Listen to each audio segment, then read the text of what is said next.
Shalom. Selamat pagi Bapak, Ibu, Saudara.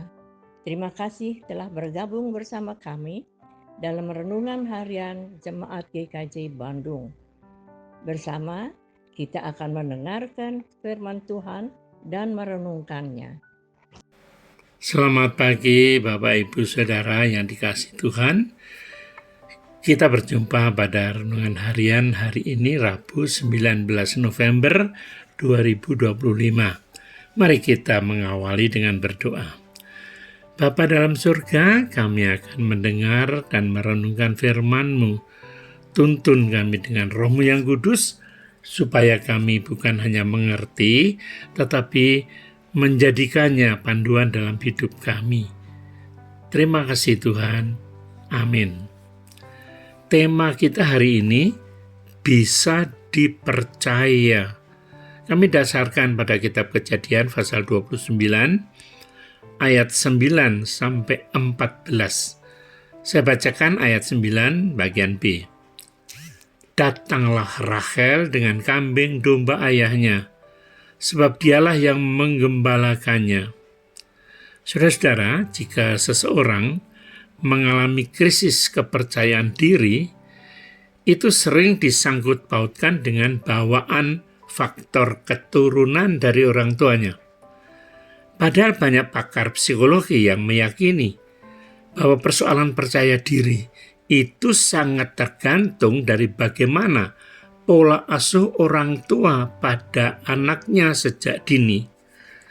Seorang psikolog, Carl Pickhardt, mengatakan bahwa seorang anak yang kurang percaya diri itu akan merasa enggan untuk mencoba hal-hal yang baru, terutama yang berbau ketantangan. Ini karena mereka takut gagal dan mengecewakan.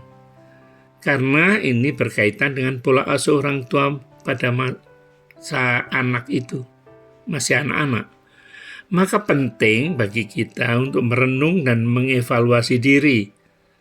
Apakah sudah benar pola asuh kita selama ini pada anak-anak kita?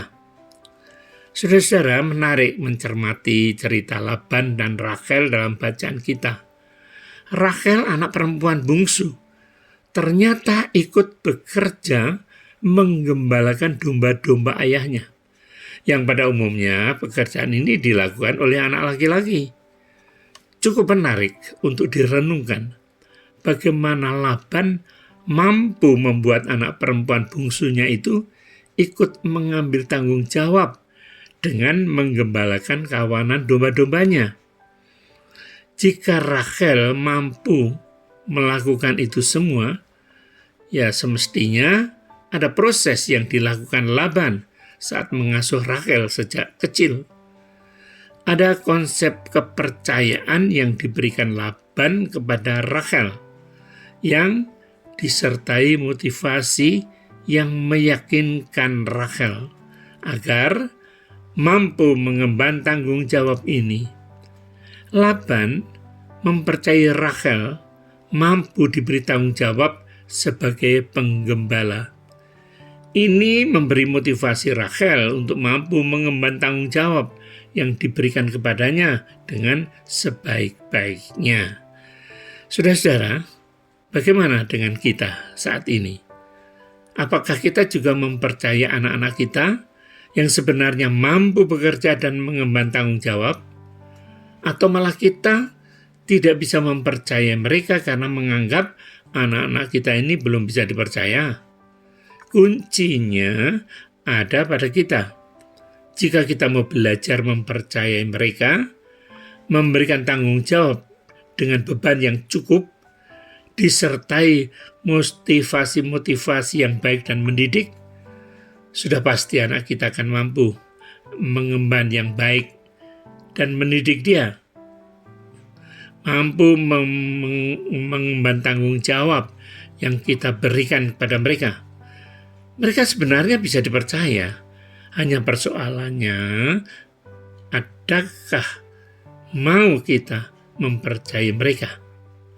Mari, jadikan anak mandiri, melalui pemberian kepercayaan dan tanggung jawab yang disertai motivasi yang kuat. Amin.